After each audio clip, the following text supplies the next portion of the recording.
Modern dams are marvels of engineering, putting millions of tons of water at our disposal. We rely on these enormous structures for water, power, and recreation. As human population grows, more people move into the shadows of these dams, onto downstream floodplains, and potentially into the path of a devastating flood if one should fail. There is no such thing as a risk-free dam. All dams have some risk. The best conditioned dam, the best designed and maintained dams, may have low risk, and the ones that aren't well designed and have deficiencies certainly have higher risk, but there's no such thing as a risk-free dam. More than 100,000 dams now block U.S. rivers. Most were only designed to last 50 years, and 1/4 have already passed their life expectancy. After decades of neglect, the American infrastructure is in crisis. Across the country, 1 in 10 dams is considered a threat to human life, and more than 13% of those are considered structurally deficient or unsafe. When they fail, they can fail badly, and they can put people in harm's way. The dam problem is probably the most significant in that it gives, in many cases, people little time to react. In small towns and big cities across the country, the possibility exists that a catastrophic failure could send millions of tons of water crashing through homes. If we have complete dam failure, Burkesville would no longer exist. It would be washed away. It's a serious situation that we need to plan for, and we're doing everything humanly possible to prepare. Emergency preparedness is essential for all communities living downstream of dams, and it's critical that resources be allocated to ensure that no dam, old or new, fails. The Army Corps of Engineers recently listed 6 of its dams as the highest priority for repairs. Making these dams safe is an expensive and time-consuming process, but the cost of not being proactive could be worse. There would likely be loss of life downstream and certainly a lot of economic damages from the flooding. We estimate $2 to $3 billion in economic damages downstream if this project were to fail. Nationwide, efforts are underway to identify dams at risk. Some are being removed. But over the next 10 years, more than 1,000 dams will need significant repairs. Is it too late to prevent a major incident? I'm worried because every year we track the numbers in the United States, the number of unsafe and deficient dams, and we see this number going bigger and bigger and bigger, and there doesn't seem to be any slowing down of the increase of number of unsafe dams. Getting older isn't the only thing that can make a dam unsafe. Most were designed before the risks of earthquakes and landslides were fully understood. An earthquake outside of Eugene, Oregon could take out a series of dams that would send a wall of water estimated up to 1 billion tons. It's a late November morning sometime in the future. After days of heavy rain, the people of Eugene, Oregon are finally enjoying a sunny day. Suddenly, the ground starts to rumble, buildings shake, and people are terrified. In seconds, the shaking stops. It's an earthquake, magnitude 6.5. There's no serious damage, and everyone breathes a sigh of relief. But high in the mountains above the city, soil saturated by the rains is loosened by the quake, and landslides rush down the slopes into the reservoir of the Hills Creek Dam. Huge swaths of soil, trees, and debris flow into the rain-filled reservoir, creating waves that quickly overtop the earthen dam as the embankment gives out. Suddenly, more than 300,000 people in the valley below are in danger of being washed away. Americans have suffered the devastating consequences of a dam break before. 65 miles east of Pittsburgh, Pennsylvania, lies the town of Johnstown. It's situated in a valley just below the steep Allegheny mountain range. Here, 2 rivers, the Little Conemaugh and Stony Creek, join together to form the Conemaugh River, a tributary of the Ohio River. At the end of the 19th century, Johnstown was a working-class town, feeding a booming America's insatiable appetite for steel. By 1889, there were 30,000 people sort of crammed into the valley. Just about everybody worked for the Cambria Iron Company. The whole prosperity of the valley really depended on the steel mill here in Johnstown. 14 miles upstream was the South Fork Fishing and Hunting Club, an exclusive retreat for the Pittsburgh elite on the banks of an artificial lake. Starting in 1879, a group of rather wealthy and influential Pittsburgh area businessmen purchased the state-sold reservoir and had the vision of turning the reservoir into a gentleman's fishing and hunting resort. The grounds included the dam, which held 20 million tons of water in the man-made Lake Conemaugh. As purchasers of the property, the South Fork Fishing and Hunting Club now owned and operated the dam. It was a dam that had been built almost 40 years earlier. And the original dam was well built, it hadn't been maintained.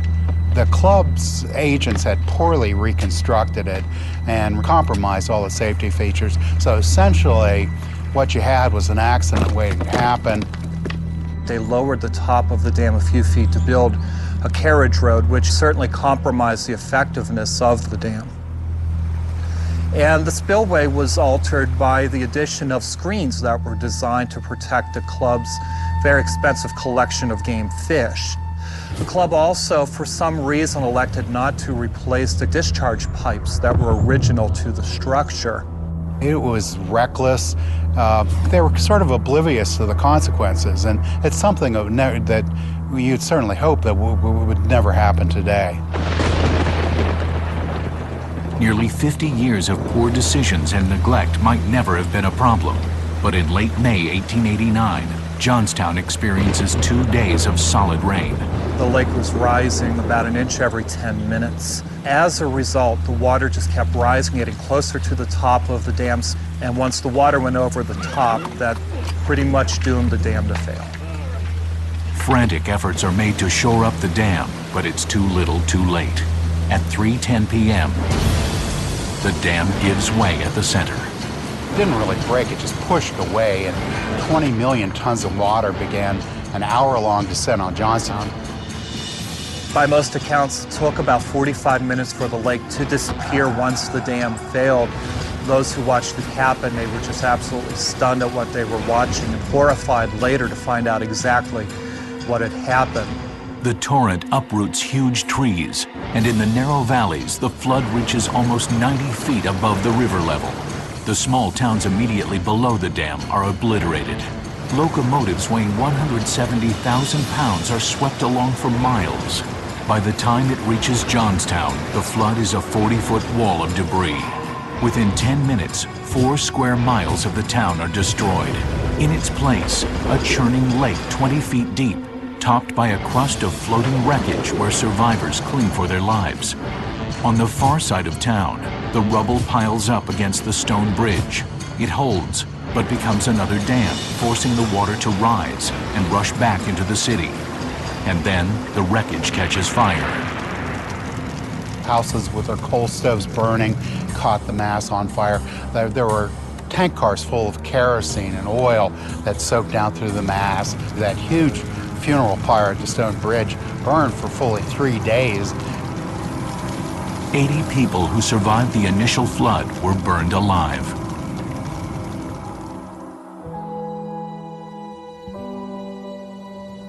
As dawn rose the next morning, people began to make their way out of the flooded district. 2,209 men, women, and children had died.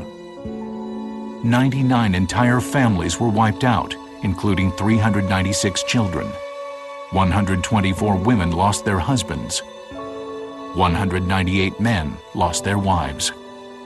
More than 750 victims were never identified and are buried in the plot of the unknown in Grandview Cemetery. This was the biggest single-day civilian loss of life in American history until 9/11. The Johnstown flood in many ways is symbolic of that whole era where America became a prosperous industrial nation, but there was a high cost environmentally and in terms of human suffering. America didn't learn a whole lot about dams. It took quite a few other tragedies to make the country more concerned about dam safety. It took another 75 or 100 years for Americans to start a national dam safety inspection program. Across the country, millions of people now live in the shadow of a dam. Many of these dams have the potential to fail with deadly consequences. In the simplest terms, a dam is an impervious structure that blocks the flow of water in a river or stream, holding the water behind it. Over the centuries, dams have been built from earth, stone, masonry, wood, and concrete. Dams are an important part of our daily needs. They provide water supply for the major metropolitan cities. They provide flood protection for millions of Americans, recreation for millions of Americans.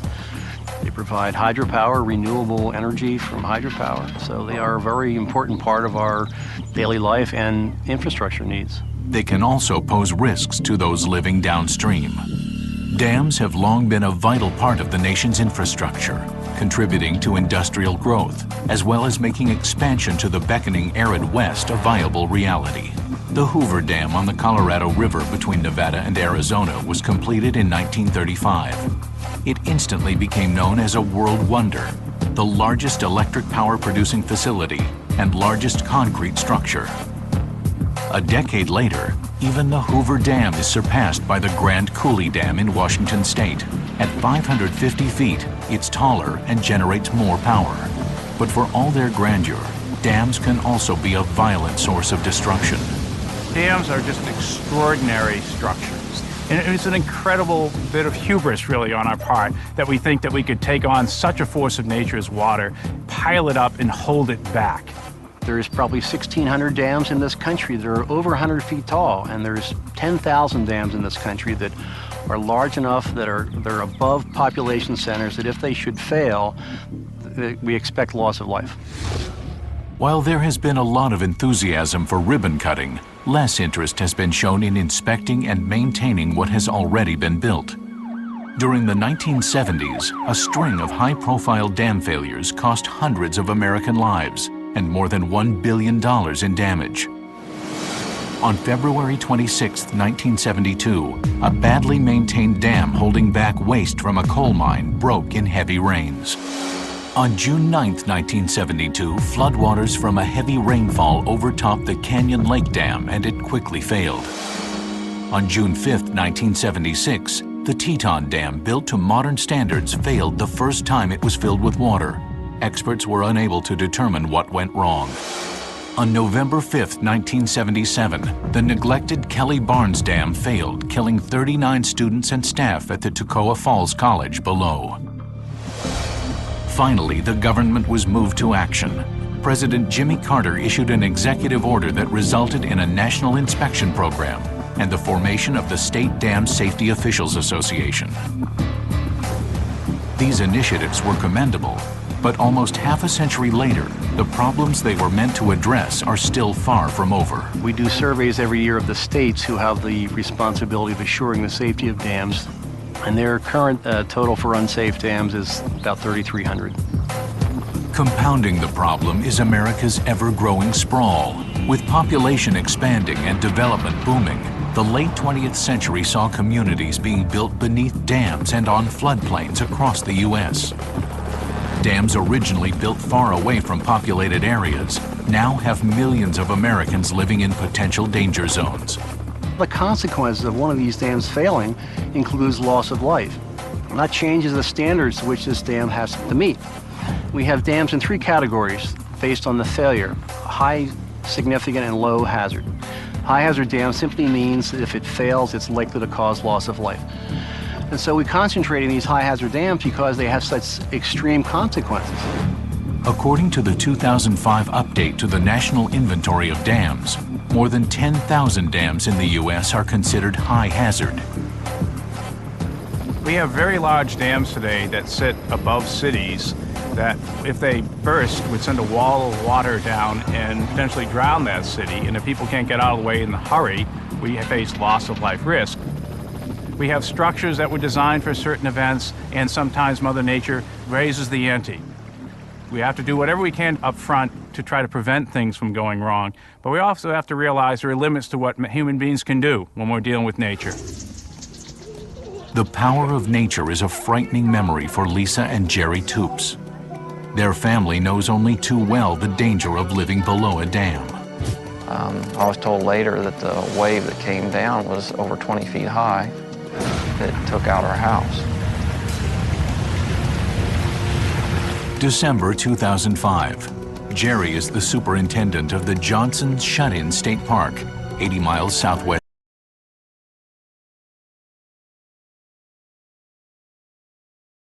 Louis. He lives in the park with his wife Lisa and their 3 children, Tanner, Tucker, and their only daughter, Tara. Above their house is a 1 billion-gallon reservoir owned by a power company. It is filled with water at night and then drained during peak electricity times to generate power. We knew that if that reservoir ever broke, that we were going to be the first spot that would be hit. There was an emergency action plan, and my husband had told me, he said, you know, if you ever get the call that the reservoir's broke, get out of the house and get up to the top of the hill. Early morning, December 14th, 2005, and during a routine fill, sensors that should prevent overloading the reservoir fail, and the water overflows the embankment.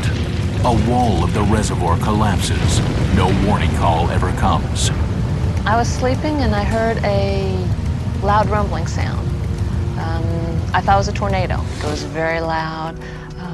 And I woke up and I immediately yelled, "Jerry, get the kids." I heard her scream, and I sat up in bed, and I got about 2 steps on the floor, and the whole house exploded around me. The water came in, and that water was cold. It was 32 degrees outside that night. The family is suddenly fighting for survival in a rush of freezing water and debris. Jerry is separated from the rest and finds safety in a tree.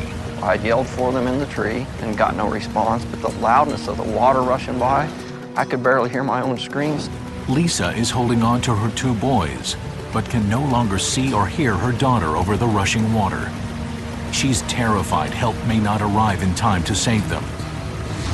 Fire Chief Ben Meredith gets the emergency call, and when he finds the superintendent at the reservoir, Meredith learns it's completely empty. When I did get on scene up here, it was definitely not what I was expecting. There's a lot more devastation than I ever dreamed of. There's water standing in every low-lying spots, anywhere from 8, 10-foot deep water, just mud everywhere, trees, debris. It was just breathtaking. We located Jerry in the tree a little ways off the road, and we got him down out of the tree. At the edge of the tree line, Lisa and the boys are finally released by the receding surge. We proceeded farther up in the field, and that's when we found the rest of the Toops family. The last person to be rescued is the Toops' daughter, 3-year-old Tara. They found her several hundred yards away from the house, underneath a little cedar tree, all curled up in a mat of just floating debris. The 3 children spend months in the hospital recovering from their injuries and hypothermia. Their physical injuries heal, but their home is gone. There was absolutely nothing left of the house. The only thing that there was the cement foundation of the basement. It was completely destroyed. As devastating as the flood was, the events could have been much worse. We was fortunate that it was the winter time. We had campers the day before. We didn't have campers this day. If there had been people there would have been no way to warn them either. They would have been in the same struggle that we were all in. The campground has now been moved to higher ground. Removing the debris and restoring the park will take years. Jerry has now changed jobs within the Park Service, and the family no longer lives in the area. If you live below a dam, don't lose sleep over the dam breaking, but have a plan. And make sure your family knows the plan. Don't think that it's never going to happen to me, because it could. I pray that it doesn't, but it could.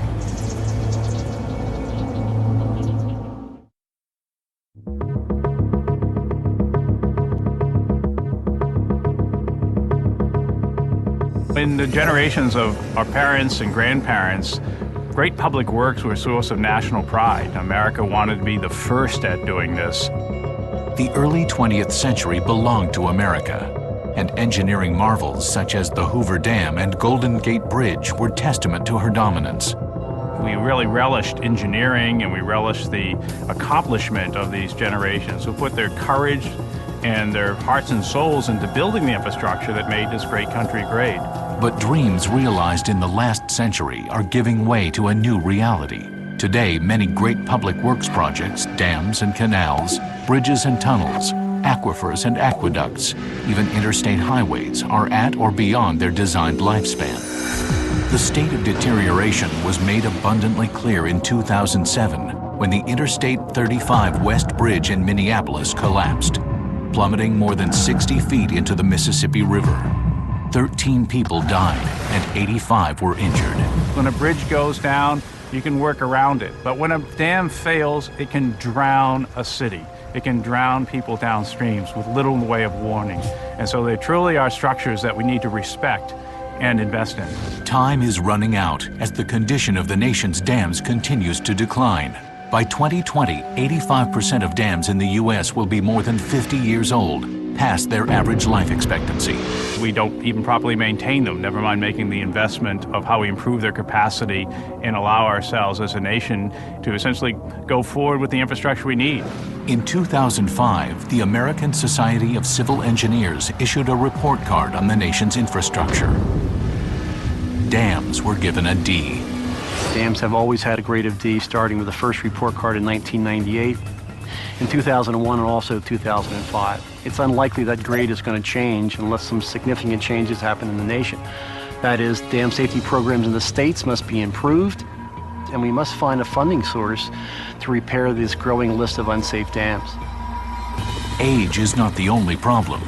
As dam engineering becomes more sophisticated, dams that were once thought to be safe are now being found to harbor hidden risks. In 1971, a major earthquake in California nearly collapsed the lower San Fernando Dam. Below the dam, more than 80,000 people were evacuated. For 3 days, engineers raced to reduce the reservoir's water level and prevent a full collapse. The event was a rude awakening, forever dispelling the belief that a well-built earthen dam could survive almost anything. Since then, assessing the seismic safety of dams has become a major focus for the Army Corps of Engineers. The Tuttle Creek Dam in northeastern Kansas was reevaluated in the 1990s. Built in the 1950s to prevent flooding on the Big Blue River, it is an impressive 21 million cubic yards of rock and earth. But the impressive structure came up lacking in the area of seismic safety. The dam itself, under normal operating conditions every day, is perfectly safe. But under an earthquake scenario, we have a potential for the foundation under the dam to liquefy, the dam to spread and crack, and then eventually we have the potential for failure of the dam and release of the reservoir. Tuttle Creek Dam is only 12 miles from an active fault line. We believe that there's a potential to have earthquakes up to a 6.6 magnitude, but any earthquake larger than a 5.7 has the potential to impact the dam and cause damage to it. To prevent this, the Corps has started a major project to strengthen the foundation of the dam. The effort is to put in what we call shear walls beneath the dam, and the intent of those walls is that they will be a foundation like piers under a bridge to hold the dam up through the earthquake and allow the dam to ride out the earthquake without movement. To build the 300 walls, engineers excavate trenches 65 feet deep.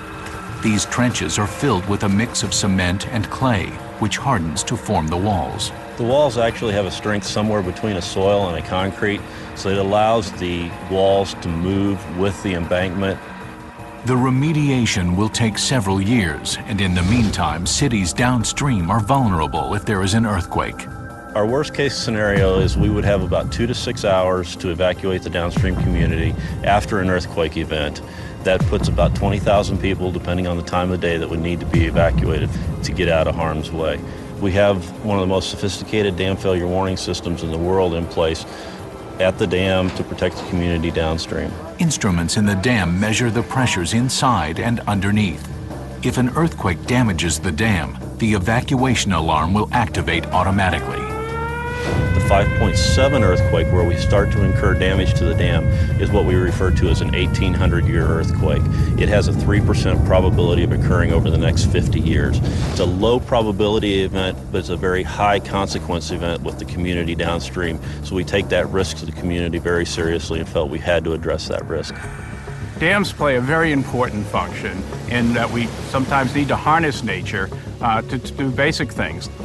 But the challenges are still there that Mother Nature can throw a few curveballs. If ever there was a time that we needed to be truly investing in our infrastructure and making sure it's durable, it's today. And our failure to do this puts not just us at risk, but puts our whole society at risk over time. National resolve to remediate aging and structurally unsound dams is the only answer.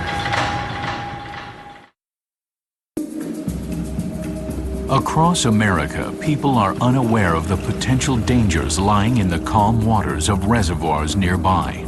But in Kentucky, the citizens of Burkesville can no longer maintain such ignorance. They've been warned. Upstream at the Wolf Creek Dam, the U.S. Army Corps of Engineers is racing to prevent disaster. The Corps recently declared Wolf Creek at high risk for failure. A dam break here would devastate communities along the river all the way to Nashville. The worst case scenario, if we did nothing to this project, is it would eventually fail. There would likely be loss of life downstream and certainly a lot of economic damages from the flooding. We estimate $2 to $3 billion in economic damages downstream if this project were to fail. The mile-long Wolf Creek Dam was built in the 1940s to hold back the Cumberland River, creating Lake Cumberland. This 100-square-mile lake is the largest Army Corps reservoir east of the Mississippi. 4 million visitors a year come here to boat, fish, and hike along 1,200 miles of shoreline. The dam was originally authorized for two purposes. That was flood control and hydropower. But since that time, the recreation industry has really grown around the lake. Experts predict if the Wolf Creek Dam were to fail, in Nashville, more than 170 miles away, water levels would rise 40 feet in about 4.5 days and peak in 6 days. For nearby Burkesville, the situation is even more intense. The flood's full fury would be felt within 16 hours, achieving water levels 83 feet above normal. If we have complete dam failure, Burkesville would no longer exist. It would be washed away. I just think about what could happen. What would I do if the dam did break? If the dam were to break, everything downstream, Burkesville being probably the first major town that it would hit, is going to be totally underwater. And it's going to keep moving downstream. My farm will be affected and all the way inevitably into Nashville. The problem at Wolf Creek is 300 feet down in the rock underneath the dam. The dam itself is made of 10 million cubic yards of compacted earth, topped with a concrete veneer. The riverbed it rests on is porous limestone rock. Over millions of years, water has carved a network of tunnels and caves in the soft limestone. It's what we refer to as a karst geology. The limestone has large openings in it, large caves, down to smaller size openings that are typically filled with clays and silts. The weight of the water in the lake creates pressure that acts to force water down into these openings.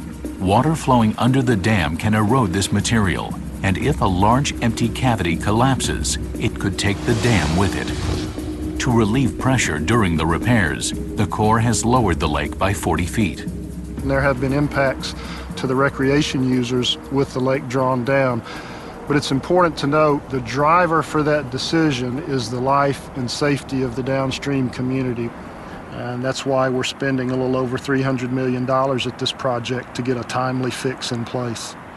For the Corps, the first step in making the dam safe is to fill the holes in the rock. A simple idea, but an expensive process. The work that you see going on right now is the first stage of the fix, and it's grouting. And that's pumping cement slurry down into the foundation to plug any openings. It's not the first time the rock underneath the dam has needed repairs. The porous limestone was first addressed in the 1960s. A decade later, a wall was installed to reinforce the dam and control seepage. And now a new concrete wall is being built behind the old one. It'll be much deeper and much wider than the existing barrier wall. And the purpose of that will be to block the openings in the rock that are allowing the flow of water from the lake to come under the dam. The potential for water from the lake eroding material under the dam requires constant monitoring. We have inspections going on 24 hours a day, 7 days a week. People walking the embankment with a checklist and looking at the critical areas and critical indicators for signs of something.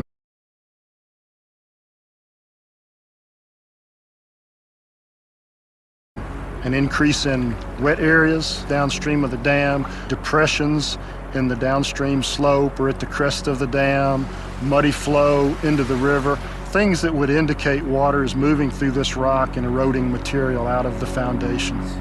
As the work progresses, the dam gets a little bit safer every day. But those downstream still have to prepare for the worst-case scenario, and the Army Corps is an active participant.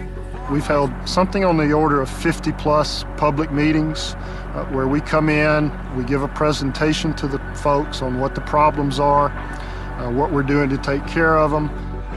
In case the dam breaks, our plan is to evacuate the community, everybody that's in the flood area, as quickly as possible. Emergency Manager Harvey Graves is the man responsible for keeping Burkesville 23 miles downstream and its nearly 1,800 residents safe. And precautions are already being taken. The town's emergency management center has been moved to higher ground at the local hospital. Weather radios have been handed out. Reverse 911 has been installed, and they will soon have warning sirens. If the dam were to break, the river would begin to rise within hours. The flood would peak a day and a half later with water levels 56 feet above normal. Downtown Burkesville would be underwater. It's very serious because a lot of your communication is going to be cut off.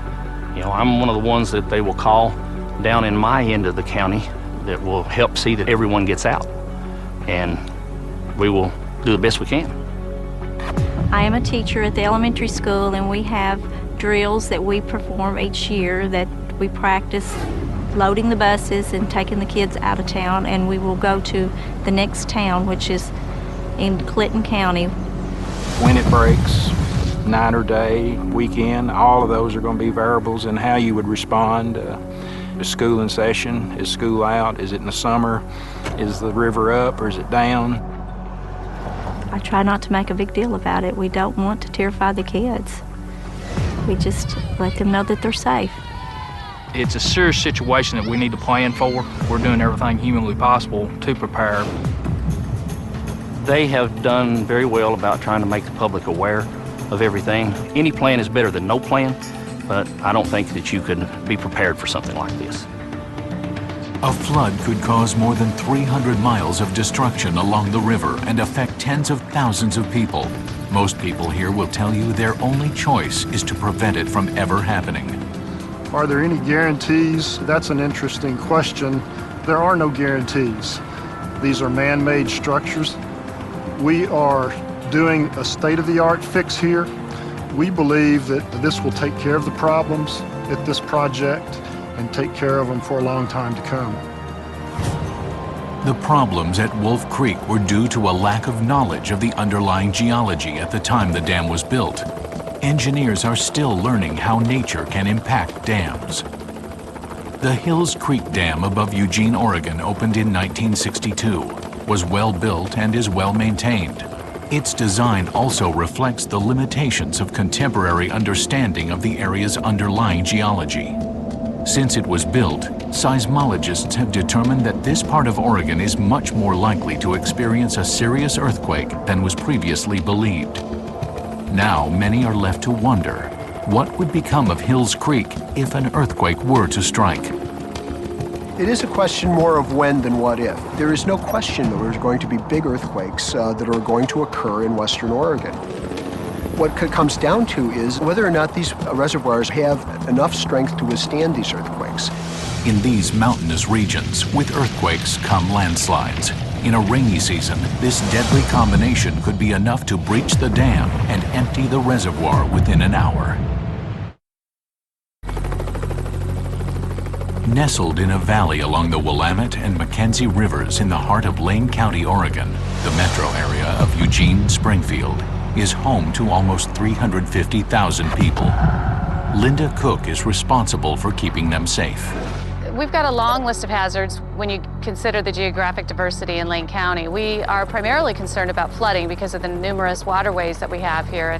So flooding is the #1 concern. Eugene lies in the shadow of 8 different high-hazard dams, all of which are run by the Army Corps.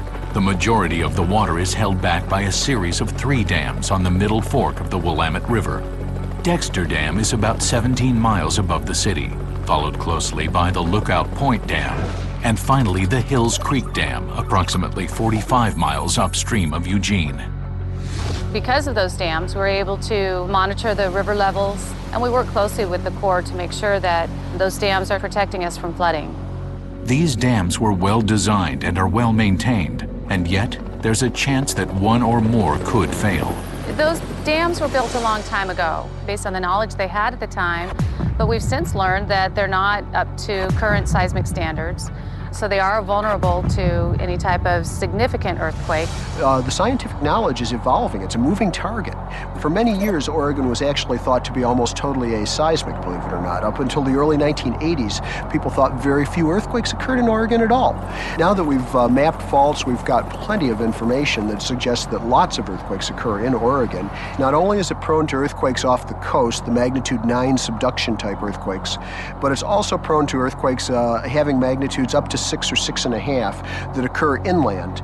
With knowledge of potential seismic activity in this region comes the realization that these dams could face a threat that wasn't considered 50 years ago. These dams are all primarily embankment dams. They're comprised of generally a impervious clay core, which is surrounded by other zones of gravel and rock to add stability and strength to them. These dams were designed for those kinds of conditions that we knew about in the 50s and 60s. The Hills Creek Dam was built in 1962, and at a height of more than 340 feet, it's the largest of these dams.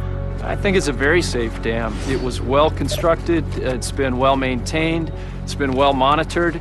We continue to monitor it on a very consistent basis. Whenever you have the built environment interface with the natural environment, there are no guarantees. Nature does have a mind of its own. There's always the unknown, and there's no way to predict when or if something's going to happen. Many of us like to go through our lifetimes believing that it's not going to happen to us. One thing nature can be guaranteed to bring in this part of the country is rain. The potential for prolonged rainfall to fill the reservoir, placing a strain on the embankment, exists at Hills Creek. If in a perfect storm of adversity, an earthquake of 6.5 or more were immediately to strike the region, Hills Creek might be compromised. The seismic event could damage the integrity of the embankment, assuming that you had a full reservoir. Once water would start to compromise that embankment and flow through, well, you'd lose the dam in a fairly short order. The probability exists, but it's very, very minimal. While heavy rain or an earthquake might be factors in a potential dam collapse, geography may play a part as well. The hilly terrain near Eugene could exacerbate the threat with the potential for landslides. You can have a landslide actually go into a lake. A lake could then have a wall of water go over a dam. It can be incredibly destructive. This is a scenario that I admit is relatively remote, but we have so many dams and we have so many places that have landslide potential or earthquake potential that sooner or later it seems to me that something like this is a very real possibility. Sometime in the future, a week of extremely heavy rain engulfs Eugene. Suddenly, the constant sound of water gives way to a lower, more ominous rumble as a 6.5 earthquake shakes the community.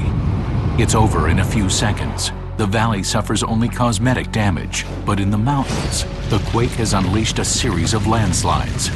Waves created by the landslides in the swollen reservoir rush toward Hills Creek. The dam is easily overtopped, and the water furiously scours the earthen embankment. In a matter of minutes, sections of the dam collapse. A monstrous volume of water explodes from the mountains. If Hills Creek, Lookout Point, and Dexter all failed, consecutively, we would lose about 800,000 acre-feet of water. That's 1 acre of water, 1 foot deep, times 800,000. It's a lot of force, and it would be moving very quickly. This is a never-never event, and we don't predict this, but this is what would have to happen here. Dam's going to break open. We can probably empty Hills Creek Dam in 2 or 3 hours. People live in valleys, so when the dams break, huge numbers of people are at risk from these sorts of catastrophe scenarios. If we have something catastrophic, like all of these dams collapsing, and we get this massive wall of water into this community, lives will be lost, businesses will be shut down, homes will be lost, schools will be closed. We could be looking at trying to evacuate up to 250,000 people. We expect that we would probably experience 1,000 deaths in that type of situation. The surge would hit Eugene 5 to 6 hours after breaching Hills Creek and would peak an hour later. You're going to see water that extends basically through some of the most developed and some of the oldest portions of town. And how deep is it going to be? Could it be 10, 20, 30 feet deep? This town here is in a bowl, so that the water is going to be constricted and it's going to build up to relatively high depths. One thing we do have going for us in a flood scenario, in terms of dam breaches, we have prediction capability to know that these floods are coming. We have emergency notification processes in place to notify counties and populations downstream. So there's preparation for at least evacuating people in this kind of scenario. We're going to do the best job we can. We're going to activate all of our warning systems.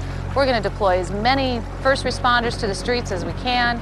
We're going to bust our butts trying to make sure that we save lives and protect property, but it will not be enough. A small incident can overwhelm our local resources, overwhelm our first responders in our hospitals. I can't even imagine what a catastrophe would be like. Though cataclysmic in its effect, Eugene's flood is not a long-duration surge and moves through the city in just over 3 hours. It would be tragic. It would just devastate our infrastructure, and rebuilding an infrastructure is not something you can do overnight. It would never be the same place again. Billions of dollars in damages and thousands of lives lost is the ultimate cost in our attempt to control nature. While human progress compels us to exercise control over natural forces, we're obliged to be aware of the risks and respect our limitations. I don't think perfection exists. Absolute perfection doesn't. We certainly deal with managing risk. We can't eliminate risk. It's incumbent upon us to recognize that, to take it very seriously, and to manage it well. Dams, if you're going to build them, have to be able to handle a large flood. In some earthquake areas, they have to be able to handle a large earthquake. We have a responsibility, along with the dam owner, to make sure we don't see events like a flood or an earthquake that will cause the dam to fail. I think we have a long way to go before we actually understand what the hazards to cities like this really are, where the hazards are coming from, where the landslide hazards are coming from, where the earthquake hazards are coming from. We have to know which reservoirs are in the most danger. Wherever we have these structures, they have to be maintained, they have to be monitored well. They do represent opportunity for problems. As our infrastructure gets older, we need to repair it. We need to pay attention to it. We need to update it.